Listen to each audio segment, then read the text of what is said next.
What's up guys, David Land here bringing you a video in Gran Turismo 6 celebrating the 24 hours of Le Mans. But maybe more importantly to you subscribers, this is a test to bring NASCAR 15 back to the channel. I'm trying to see how to record video from the PlayStation 3 onto my computer in the most efficient way possible so I can bring you more and better content faster.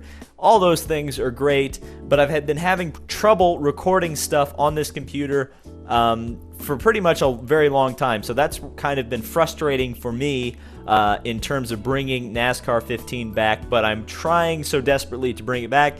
And hopefully, if this is uploaded, that means I have figured out all the ways to do this so that NASCAR 15 can return. So, with that all out of the way, this is the car you're looking at. This is an LMP2 Nissan Zytek, otherwise known as, in 2016, a Gibson. Now, this is the last year for these open cockpit racing cars at Le Mans for the near future.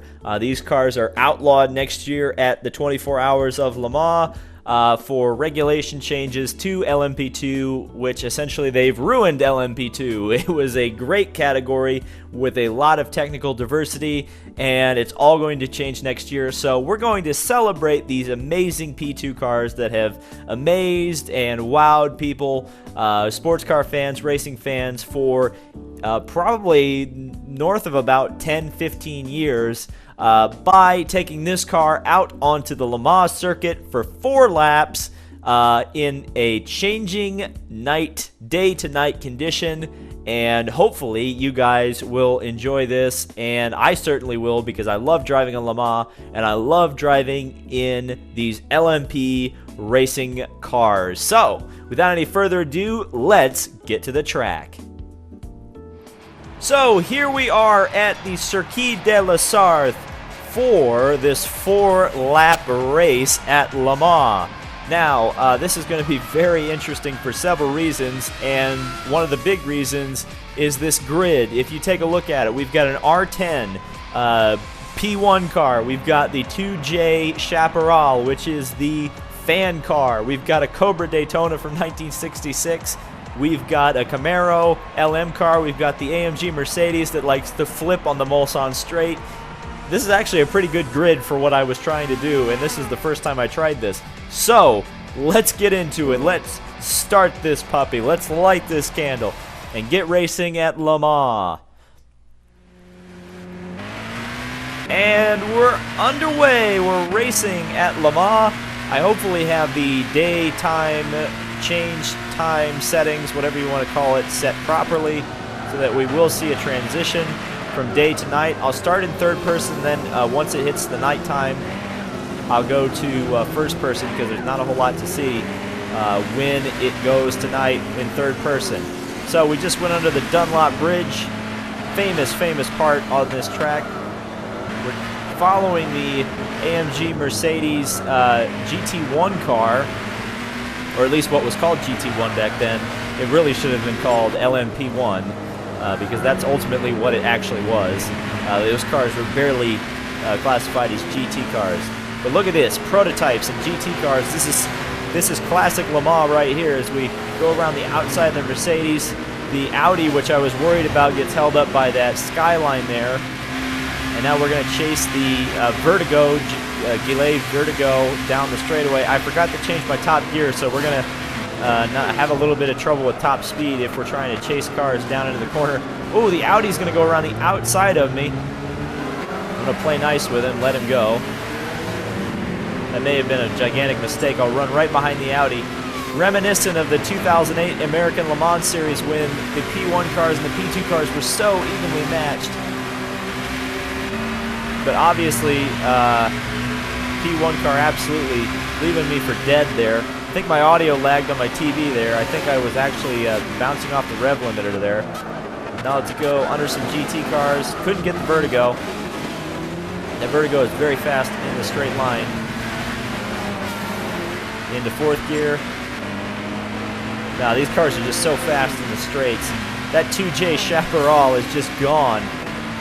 It may be very difficult to catch him. And we're already starting to see, I think, a change in the weather. So this will be interesting. The Vertigo goes around the R10. That's unexpected, as the R10 kills, murders about 30 cones there. Actually, he murdered about 3 cones, but whatever. Actually, I probably could count them in the editing process of this video. Look at this, side by side down the run to Indianapolis. I definitely should have gone with a higher top gear, that's for sure, because I'm just topping out. I could be topping out well over 200 miles an hour in the slipstream. Ooh, that's close. Almost lost it. Thankfully didn't lose a position. Into Arnage. Under the Porsche banner that is not actually in the game, or the Porsche cars are not in the game, unless you count a Rough as a Porsche, in which case I would suggest you go get your head examined. The Vertigo goes back. Wow, the Vertigo and the R10 are absolutely swapping positions as we head into the aforementioned Porsche curbs. Ooh, the Vertigo goes off. There's one heck of a race going on between the Audi and the Gillette. How do you pronounce that?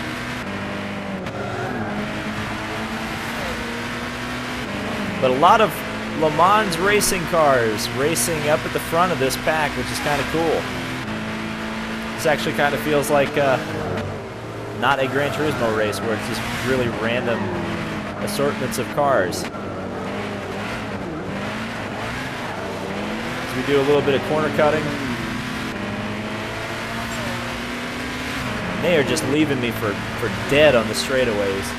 And it's not helping that I have a bad top gear ratio.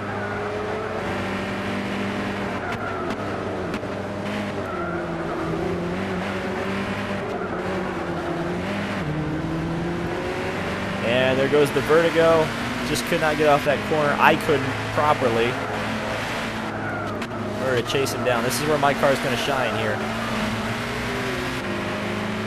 The lead up to Tete Rouge. Oh, the Vertigo goes off the track. I don't know if he spun out. No, he didn't. I thought he did.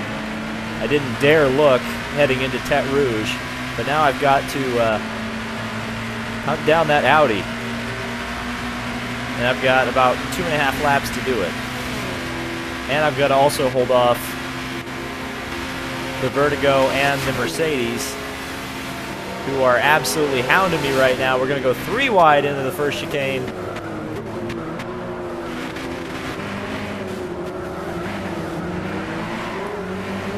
I almost lose it. Side by side still, and we've made it through. But I'm not going to be able to hold them off, I don't think. Unless I absolutely drive incredibly dirty, which I was unable to do with the Vertigo. The Vertigo is going to pull away. Down the straightaway. Ooh. With the braking power of my LMP2 car, some of the greatest stopping cars in the entire world in terms of racing. So much downforce. But here comes the Vertigo, looking to the outside. Look at that McDonald's sponsorship. Car sponsored by McDonald's. That's kind of funny. I thought Europeans didn't like McDonald's. I thought that was an American stereotype. What's going on? And dusk is beginning to fall here at Le Mans. It'll be dark here probably within a half a lap. Probably as we catch the start-finish line, to be honest. As we head down into the run to Indianapolis. I think this is also called Mulsanne Straight as well. Pretty much every straight on this track, I think, is called Mulsanne, now that I think about it.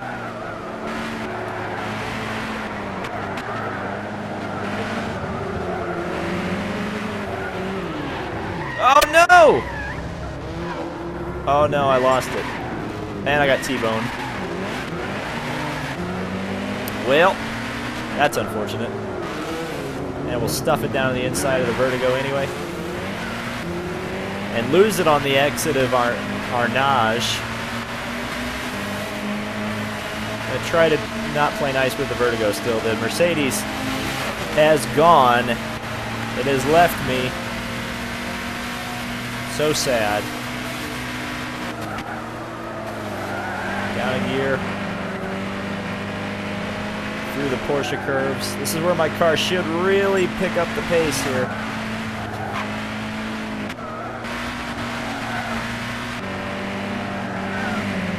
Just clipping the grass.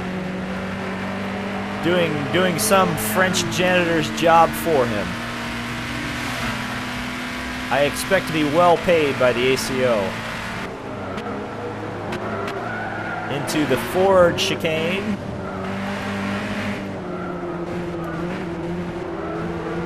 Actually, the last one's a Ford chicane, I think. There's also a Corvette corner on this track, so they're not that biased towards the Fords, right? Though the BOP would say otherwise. Isn't that right, Frankie? That was a joke for Racing Nation TV if he's watching this. Alright, down into third gear. Barely not run to the back of the Mercedes. Oh, well, I guess we'll go around the Mercedes, side by side with the Mercedes, and we passed the Mercedes. Down a gear. Do some more grass clipping. Always good.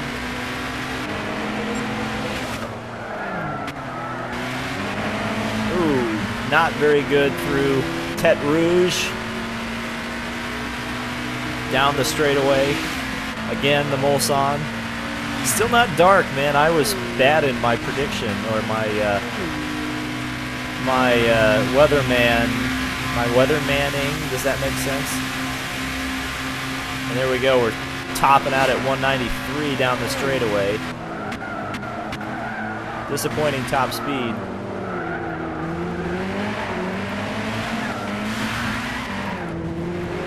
Ooh, as we decide to Tokyo drift through the first chicane, which is now the Xbox chicane, or the Forza Motorsport chicane. It is not the Forza Motorsport chicane in this game. Fun fact, you can flash your lights in Gran Turismo. See? That's realism. Too bad we will not have any GT cars to lap that we could flash our lights at. And I don't even think we'll catch the R10 to flash our lights at him, to annoy him and try to get him caught into a mistake. Looks like the Mercedes is not really that fast in the straight line without a toe. So if we can get through these corners well enough, and I can remember to shift, I could probably pull away from it once we get down into the Porsche curves down here. Probably through Indianapolis as well. Just look at these graphics, though. I mean, I would remind everyone that this is a last generation console game. This is on PlayStation 3, and you have the haze of a French summer's night as you head down into Indianapolis. It's amazing that they don't have an actual 24-hour race in this game. In Gran Turismo 5 and Gran Turismo 6, or Gran Turismo 5 and Gran Turismo 4, they did have 24-hour races. Now, let's go on board as it has gotten to nighttime. See what we can do.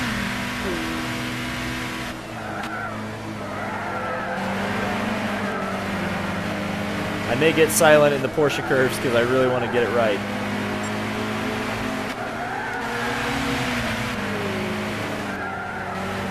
I am using my controller too. I'm not using my G27. So you've got to be you just kind of got to focus a little bit more when you're on a controller, because you can screw it up pretty bad. Because it's an imprecise tool for a precise racing game. Alright, the last lap, and by far that's going to be our best lap time. 5 seconds faster than our previous best, which was the first lap.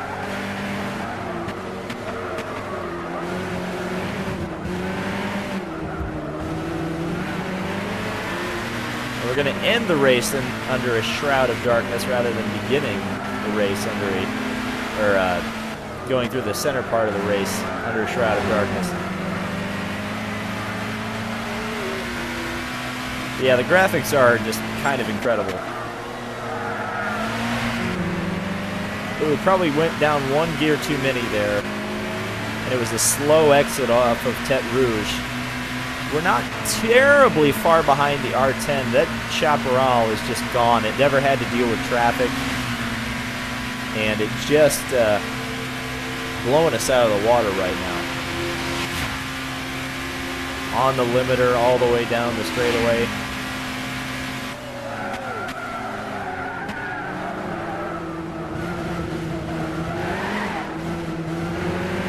Yeah, let's try not to lose it. Almost lost it. I've got a pretty stiff suspension setup, which is usually better for a wheel user because you have a lot more ability to see. There you go. That's how you flash the lights. But you have a lot more ability to. There just feels like it's better when you're on a wheel and you have a stiff suspension setup. It's not quite as good with a controller because it makes the car very twitchy.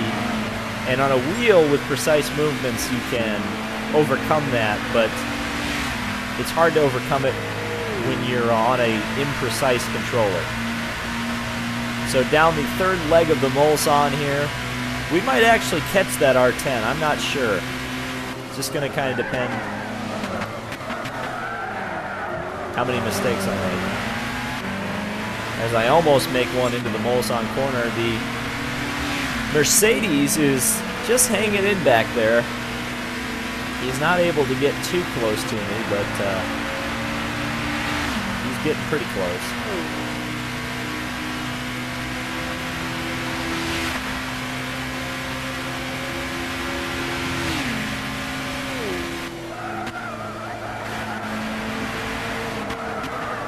Into Indianapolis corner, which, depending on who you ask, that's named because it's banked like Indianapolis or that it used to be paved in bricks.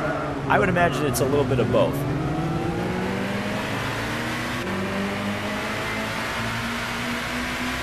Doesn't look like I'm going to catch the R10 unless I get absolutely an amazing run through the Porsche curves.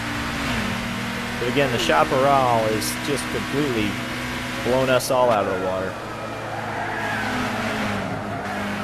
It's amazing a car from 1970 is being a car from 2006 and a car from 2013, respectively.